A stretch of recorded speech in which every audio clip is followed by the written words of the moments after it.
குருவே சரணம். நமஸ்காரம் விஷ்ணுஜி. ரொம்ப ரொம்ப சந்தோஷம், ரொம்ப நன்றி.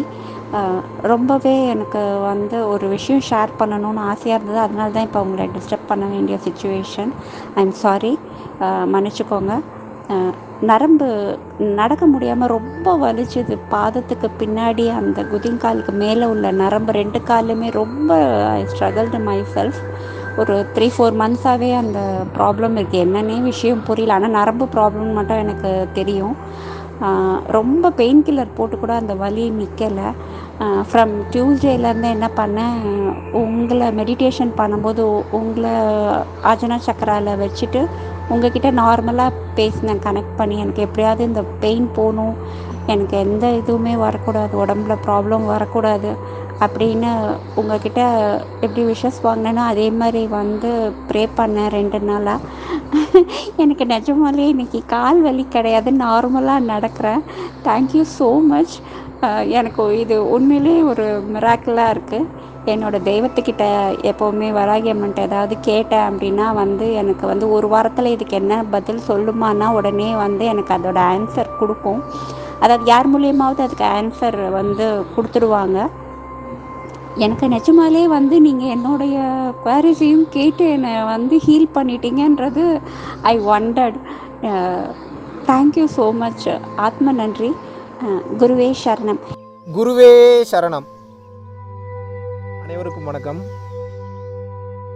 அதாவது நீங்கள் எல்லாம் சொல்கிறீங்க, இந்த உலகத்தில் சக்தி வாய்ந்த சித்தர்கள் இருக்காங்க, மகான்கள் இருக்காங்க, முனிவர்கள் இருக்காங்க, ரிஷிகள் இருக்காங்க, ஞானிகள் இருக்காங்க, இன்னும் உயர்ந்த நிலை அடைந்த அருட்பெருஞ்சோதி நிலை அடைந்த வள்ளலார் போன்ற ஆட்கள் இருக்காங்க, இன்னும் உயர்ந்த கட்டத்தை ரீச் பண்ண பல சித்தர்கள், பல சக்தி வாய்ந்தவர்கள் இருக்காங்க, இறைநிலை அடைந்தவர்கள் இருக்காங்க. அல்லாஹ் இருக்காரு, ஜீசஸ் இருக்காரு, சிவன் இருக்காரு, விஷ்ணு இருக்கிறாரு, பார்வதி இருக்கிறாரு, காளி இருக்காங்க, துர்காம்பிகை இருக்காங்க. ஸோ இத்தனை பேர் இருக்கும்போது ஏன் இவங்கெல்லாம் இந்த உலகத்தை நினச்சா இவங்க பவரில் ஒரே செகண்டில் அப்படி திருத்திட முடியாதா? ஏன் உலகத்தில் மக்களை இவ்வளோ தூரம் கஷ்டப்பட விட்றாங்க? ஏன் கவலைப்பட விட்றாங்க? ஏன் இவ்வளோ தூரம் இவங்கெல்லாம் சஃபர் ஆகிட்டு இருக்காங்க? அவங்களுக்கு இருக்கிற சக்தியை வச்சு உடனே எல்லாத்தையும் மாற்றி விட்ற வேண்டியதானே? ஏன் மாற்றி விடாமல் இருக்காங்க? அப்போ அவங்கெல்லாம் இருக்கிறது பொய் தானே? அப்போ இவங்கெல்லாம் உண்மையாகவே இருக்காங்கன்னா, இந்த உலகம் நல்லபடியாக தர்மத்தின் பாதையில் இருக்கணும்னா அவங்க சக்தியை வச்சு மாற்றிட வேண்டியதானே? ஏன் மாற்ற மாட்டுறாங்க அப்படின்ற டவுட் எல்லாத்துக்கும் இருக்குது. உண்மையாகவே இதன் பின்னால் இருக்கக்கூடிய அந்த ரகசியம் என்ன? இந்த உண்மையை அவ்வளோ சீக்கிரம் உங்களுக்கு இதுவரைக்கும் யாரும் சொன்னதல்ல, சொல்லவில்லை. சொல்லாத விஷயங்களை உங்களுக்கு ரொம்ப இருக்கிற மாதிரி ஃபேக்டாக சொல்லிடுறேன், புரிஞ்சுக்கோங்க. இந்த புரிதல்கள்லாம் உங்களுக்கு வந்ததுன்னா மட்டும்தான் கான்ஃபிடென்ட்டோட, தைரியத்தோட ஆன்மீகத்தில் ட்ராவல் பண்ண முடியும். அந்த வகையில் நீங்கள் இப்போ இதில் தெரிஞ்சுக்க வேண்டியது ஒன்று தான். என்னதான் இந்த உலகம் இயங்கிட்டு இருந்தாலும், இந்த பூமி இயங்கிட்டு இருந்தாலும், இந்த பூமியோடைய கண்ட்ரோல்ன்றது 2 விஷயம். ஈர்ப்பு விசை அப்படிம்பாங்க, புவி ஈர்ப்பு விசை. இந்த மேக்னெட்டிக் ஃபீல்டு அப்படின்ற இந்த இடத்துல உங்களுடைய soul with body or without body சுற்றிட்டு இருக்கக்கூடிய இந்த சோல் அல்லது ஆத்மான்றது இந்த பிரபஞ்சத்திலேயே சுற்றிக்கிட்டு இருக்கு அப்படின்னா பிரச்சனை கிடையாது. பிரபஞ்சம்னா என்ன? பூமியை தாண்டின இடங்கள். ஆனால் அன்ஃபார்ச்சுனேட்லி முக்தி நிலை அடையாத ஆத்மாக்கள், ஸ்பிரிட்ஸ், அல்லது இதை நீங்கள் ஆவி, ஏதோ ஒன்று பேர் வச்சுக்கோங்க, இந்த உடலை விட்டு மிக சரியான முறையில் எப்படி இந்த ஆத்மாவை பிரிக்கிறதுன்னு தெரியாமல் இருக்கக்கூடிய அந்த ஆவிகள், அந்த ஆத்மாக்கள் அனைத்தும் இந்த புவியீர்ப்பு விசையில் சிக்கிக்கிட்டு இங்கேருந்து எப்படி தன்னை மேலே போகிறதுன்னு தெரியாமல் இங்கேயே சுற்றிக்கிட்டு இருக்கும். நல்லா தெரிஞ்சுக்கோங்க, ஒரு ஆத்மா என்பது வெறும் ஆத்மாவாக மட்டும் அப்படி முக்தி நிலை அடைஞ்சு போயிட முடியாது. பாடி எடுத்து அந்த பாடியோட சப்போர்ட்டோட ஒரு சில விஷயங்கள், பயிற்சிகளோ இல்லை ஒரு சில புரிதல்களோ இல்லை ஒரு சில ஆசீர்வாதங்களோ பெற்றால் மட்டுமே அந்த உயர்ந்த கட்டத்தை அடைய முடியும். பூமியிலேருந்து எக்ஸிட் ஆக முடியும். நல்லா புரிஞ்சுக்கோங்க, பூமின்றது ஒரு பிளானட், அவ்வளோதான். இந்த மாதிரி பல்லாயிரக்கணக்கான பிளானட்ஸ் இருக்குது. பல்லாயிரக்கணக்கான பல கோடி அண்டங்களில், பல கோடி கோள்களில் பல கோடி உயிர்கள் வாழ்ந்துக்கிட்டு இருக்கு. நான் சொல்லலை, பல சித்தர்கள், மகான்கள், முனிவர்கள் ஞான திருஷ்டியில் பார்த்து சொல்லிட்டு போயிட்டாங்க. அப்போ என்னன்னா, நீங்கள் இந்த பூமியில் இருக்கும்போது இதெல்லாம் ரொம்ப உண்மைன்னு நினச்சி ஏமாந்துக்கிட்டு இருக்கீங்க.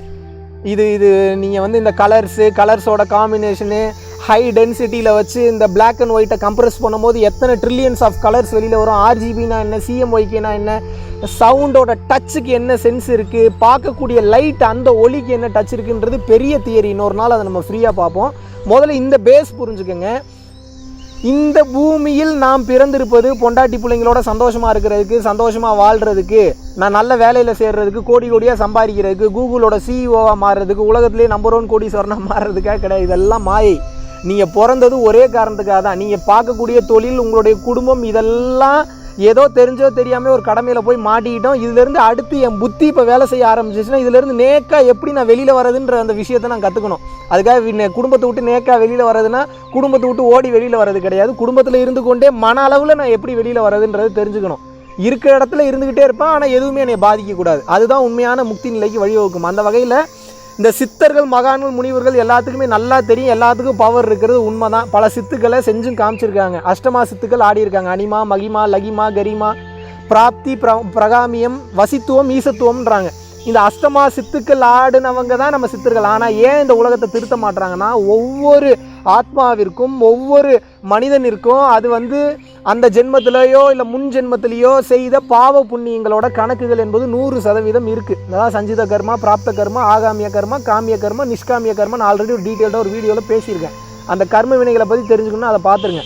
ஸோ அந்த கர்ம வினைகளை அழிக்க வேண்டும் என்றால் இறைவனிடம் போய் கலக்கணுன்றதான் நிதர்சனமான உண்மை. அதில் மாற்று கருத்தே கிடையாது. இறைவனோட சட்டத்திட்டத்தில் ஒரு தப்பு ஒருத்தன் பண்ணிட்டான், ஒரு அதர்மத்தின் வழியில் பண்ணிட்டானா அதற்குண்டான விளைவாக அவன் அனுபவிச்சு தான் ஆகணும். அதில் மாற்று கருத்தே கிடையாது. அதை அனுபவிக்க விடாமல் யாராவது ஒருத்தவங்க போய் தடுக்கிறாங்க, பிளெஸிங்ஸ் பண்ணுறாங்கன்னா அது அவங்ககிட்ட இருந்து போயிடும். ஆனால் அடுத்து யார் அதை சரி பண்ணாங்களோ அவங்க மேலே அது ஒட்டிக்கும். அதனால் கர்மா என்பது அவ்வளோ சாதாரணமான விஷயமே கிடையாது. ஒருத்தரோட கர்ம வினைகளில் விளையாடும்போது ரொம்ப கவனத்தோடு விளையாடணும், கவனத்தோடு கை வைக்கணும். அப்படி இல்லாட்டினா யார் அதை ஹெல்ப் பண்ணுறாங்களோ அவங்கள போட்டு பாதிச்சிடும். இதுக்கு பல எக்ஸாம்பிள்ஸ் இருக்குது. பல சித்தர்கள் இருக்காங்க, பல மகான்கள் இருக்காங்க, பல முனிவர்கள் இருக்காங்க. உலகத்தில் இருக்கக்கூடிய பர்சன்ஸும் பாதி பேருக்கு பார்த்தீங்கன்னா உடல் அளவில் இருந்த பிரச்சனைகளை சரி பண்ணியிருக்கிறார் ரமண மகரிஷி. ஆனால் கடைசியில் அவர் புற்றுநோய் அறுவை சிகிச்சையினால் பாதிக்கப்பட்டிருந்தார். ஈவன் சிவானந்த பரமஹம்சர் ஒருத்தர் காலை சரி பண்ணி அவருக்கு காலில் பிரச்சனை வந்தது. பரஞ்சோதி பாபாவுக்கு உடல் அளவில் பிரச்சனைகள் வந்து ஏன் அதை அவங்களால சரி பண்ணிக்க தெரியாதா? உலகத்துக்கே சரி பண்ணுறாங்க, அவங்களுக்கு சரி பண்ணிக்க தெரியாதா? அவங்களுக்கு சரி பண்ணிட்டா மறுபடியும் அந்த கர்ம வினை அனுபவிக்கிறதுக்கு இன்னொரு பிறவி எடுக்கணுன்றது தெரியும். அப்போ என்ன பண்ணுறாங்க? அந்த வேலையை பண்ண மாட்டாங்க. ஸோ இதில் நீங்கள் தெரிஞ்சுக்க வேண்டியது என்ன? இந்த உலகம் என்பது ஒரு இறை சட்டத்திற்கு உட்பட்டது, இறை சட்டத்திற்கு கட்டுப்பட்டது. அப்படி இருக்கிறப்போ இந்த உலகத்தையே மாற்றுறதுனா மாற்ற முடியும், ஆனால் மாற்ற மாட்டார்கள். ஏனென்றால் பூமி என்பது ஒரு புண்ணிய பூமி கிடையாது. நல்லா புரிஞ்சுக்கோங்க. இது ஒரு ரீசைக்ளிங் ப்ராசஸ்க்கு நம்ம பயன்படுத்தி கொள்ளக்கூடிய ஒரு உலகம். இது உங்களுக்கு இன்னும் சிம்பிளாக சொல்லணும்னா ஒரு இந்த படம்லாம் பார்த்துருந்தீங்கன்னா தெரியும். இந்த கழிவுகளை கொட்டுறதுக்காகவே பார்த்தீங்கன்னா ஒரு சில கிரகங்கள்லாம் வச்சுருப்பாங்க. இந்த டைட்டன் ஒரு கிரகம் அவெஞ்சர்ஸில் இருந்தது இல்லையா? பல குப்பைகளையும் கழிவுகளையும் கொண்டு கொட்டிட்டு அவங்க பாட்டுக்கு அவங்க வேலையை பார்த்துட்டு போயிடுவாங்களா? அந்த மாதிரி நீங்கள் இந்த உலகத்திலேயே உட்காந்துட்டு இருக்கிறனால உண்மையை நினச்சிட்டு இருக்கீங்க. இதை விட்டு ஹையர் ரியாம்ஸ்க்கு உங்களோட ஆத்மாவை ட்ராவல் பண்ண வைக்க தெரிஞ்சிருச்சுன்னா இதெல்லாம் பொய்ன்றது உங்களுக்கு புரிஞ்சிடும். அதுக்கு தான் சில பயிற்சிகள் சொல்லி தந்துட்டுருக்கோம். பரம்பொருள் யோகம் அதற்காக தான். அந்த வகையில் இந்த பூமின்றது உங்களோட ஆத்மாவையும் உங்களோட எண்ணங்களையும் உங்களோட துர்குணங்களையும் பியூரிஃபை பண்ணிவிட்டு எங்கேருந்து வந்தீங்களோ அந்த பரம்பொருளோடையே மீதி போய் ஐக்கியமாகறதுக்கு இது ஒரு அற்புதமான ஒரு பிளேஸ். இது பியூரிஃபை பண்ணுறதுக்கான ஒரு இடம். இது ஒரு ரீசைக்ளிங் ப்ராசஸுக்கு உண்டான ஒரு இடம். இது எப்படி அப்படின்னா, ஒரு கத்தி ஃபுல்லாக அழுக்காக இருக்குது, ரத்த கரையோடு இருக்குது அப்படின்னா நல்லா தண்ணி வந்துட்டு இருக்கிற இடத்துல அந்த கத்தியை நீங்கள் வைக்கிறீங்கன்னா ஃபுல்லாக க்ளீன் பண்ணி புது கத்தியாக பக்காவான கத்தியாக எப்படி மாற்றுகிறதோ அதே போல் இந்த கத்தி என்பது தான் இந்த உடல். அந்த தண்ணீர் மோட்டர்லேருந்து வர்ற தண்ணி என்பது தான் பார்த்தீங்கன்னா இந்த பூமி. அப்போது நீங்கள் அழுக்கோடு தான் வருவீங்க. வரும்போது இந்த பூமியை பயன்படுத்தி உங்களை நீங்கள் பியூரிஃபை பண்ணிவிட்டு மறுபடியும் நீங்கள் எக்ஸிட் ஆகிடுங்க. முடிஞ்சால் 10 பேருக்கு சொல்லிக் கொடுங்க, இல்லைன்னா முதல்ல நீங்கள் எக்ஸிட் ஆகிடுங்க. அந்த 10 பேருக்கு சொல்லிக் கொடுக்க தரக்கூடிய தைரியம் இல்லை, நீங்கள் எக்ஸிட் ஆகிடுங்க. அப்படி இல்லைன்னா நீங்களும் மாட்டிப்பீங்க. மறுபடியும் இந்த பிறப்பின் சுழற்சியில் இந்த ரீசைக்ளிங் ப்ராசஸ்ஸு இந்த இந்த இந்த இந்த ப்ராசஸில் சிக்கும்போது எல்லா விதமான பிரச்சனைகளும் உங்களுக்கு வரும். அப்போ நீங்கள் தெரிந்து கொள்ள வேண்டியது என்ன? பூமி என்பது ஒரு சுற்றுலா செல்லக்கூடிய இடம்தான். இங்கே நிரந்தரமாக நான் தங்கிடணும்னு நினைக்கிறதோ, பல கோடி ரூபாய்க்கு சொத்து வாங்கி பல வருஷத்துக்கு நான் வச்சுக்கணும்னு நினைக்கிறதோ தேவையற்றது, அவசியமற்றது. வச்சுருந்தீங்கனால அது உங்களோட இறப்பின் பின்னாடி நிச்சயமாக கூட வராது. தேவைகளுக்கு வாழுங்க, தேவைகளுக்கு சொத்து சேர்த்துக்கங்க. தேவைகளுக்கு சொத்து சேர்த்த உடனே இந்த உண்மை என்பது இறைவனை அடைய வேண்டும் என்பதுதான் ஆத்மார்த்தமான உண்மை. உடல் என்பது பொய், ஆன்மா என்பது சாட்சாத் ஒளியின் ரூபம், லைட்டோட அந்த இன்னொரு மெட்டீரியல் அது. அப்போ நம்ம லைட்டாக ட்ராவல் பண்ணி ஒளியாண்டோட எப்படி பல அண்டங்களுக்கு, பல பிரபஞ்சங்களுக்கு, பல இடங்களுக்கு நான் ட்ராவல் பண்ணணுன்ற அந்த சூட்சமங்கள், அந்த வித்தைகளை கற்றுக்கொண்டு செல்வது தான் உண்மையான முக்தி நிலைக்கு வழிவகுக்குமே தவிர, நீங்கள் இந்த உலகத்தை, இந்த பூமியை உண்மையை நினச்சி வாழ்ந்துட்டு இருந்தீங்கன்னா கடைசி வரைக்கும் உங்களால் உண்மையை தெரிஞ்சுக்கவே முடியாது. சித்தர்கள் அதனால தான் இந்த உலகத்தை தங்களோட சக்தியை கொண்டு மாற்றுறதில்ல. ரொம்ப உருக்கமாக ஸ்ரத்தையோடு இருக்கிறவங்கள மட்டும்தான் மாற்றுவாங்க. மற்ற எல்லோரையும் அவர்கள் மாற்றுவது கிடையவே கிடையாது. அவங்க விருப்பப்படுறது ஒன்று தான். நான் எப்படி இந்த பூமியை பயன்படுத்தி என்னை ரெடி பண்ணிட்டு உயர்ந்த நிலையை, கடவுள் நிலையை நான் அடைஞ்சனோ, அந்த மாதிரி நீங்களும் இந்த பூமியை பயன்படுத்திக்கிட்டு உங்களோட கர்ம வினைகளை கழிச்சுக்கிட்டு நீங்கள் உங்களை ரெடி பண்ணிக்கங்க அப்படின்றது தான் அவங்களோட நோக்கம். ஸோ பூமி என்பது ஒரு ரீசைக்கிளிங் ப்ராசஸ் தான். அதற்குண்டான பிளேஸ் தான். இதை உண்மை என்று நினைத்து ஏமாந்துடாதீங்க. பூமி இருக்கிற வரைக்கும் தான் நீங்கள் சேஃபு, நீங்கள் ரெடி பண்ணிக்க முடியும். அப்படி இல்லை அப்படின்னா இந்த ஆத்மாவுக்கு முடிவு என்பதே கிடையாது, முக்தி என்பது கிடையாது. ஆத்மா இன்னொரு பாடி எடுக்க முடியாது. ஸோ பூமி ஒரு அற்புதமான பிளேஸ். எதற்கான பிளேஸு? கோடீஸ்வரன் ஆகிறதுக்கு உண்டான பிளேஸ் கிடையாது. அடுத்தவனை புரிஞ்சுக்கிறதுக்கு உண்டான பிளேஸ் கிடையாது. தன்னை உணர்ந்து செல்ஃப் ரியலைசேஷன் ஆகி அந்த பரபிரமத்தோட, பரம்பொருளோட போய் ஐக்கியமாகறதுக்கு உண்டான ஒரு டெஸ்ட் எழுதக்கூடிய ஒரு எக்ஸாம் ஹால் தான் இந்த பூமி. அதனால் தயவு செய்து ஏமாந்து விடாதீங்க. இருக்கக்கூடிய ஆயில மிக சரியான முறையில் பயன்படுத்தி எக்ஸிட் ஆகிடுங்க. இல்லாட்டினா மாட்டிட்டு முழிப்பீங்க. மறுபடியும் பிறந்து இறக்கக்கூடிய பிறப்பின் சுழற்சியில் சிக்கிக்கொள்வீர்கள்.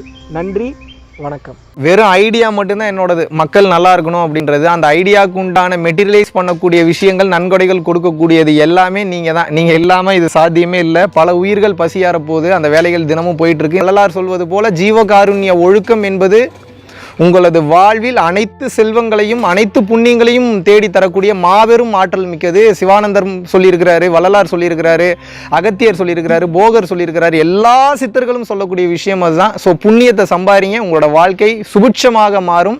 ₹1 இருந்தாலும் அது நிச்சயமாக அதற்குண்டான புண்ணிய பலன் உங்களை வந்தே தீரும், உங்களை நிச்சயமாக அடையும் என்பதை சொல்லிக்கொண்டு, வீடியோக்கு கீழே டெஸ்கிரிப்ஷனில் எந்த அக்கௌண்ட்டுக்கு பணம் அனுப்பணும், நன்கொடை அளிக்கணும் அப்படின்றத மென்ஷன் பண்ணியிருக்கோம். வாழ்க வளமுடன். குருவே சரணம்.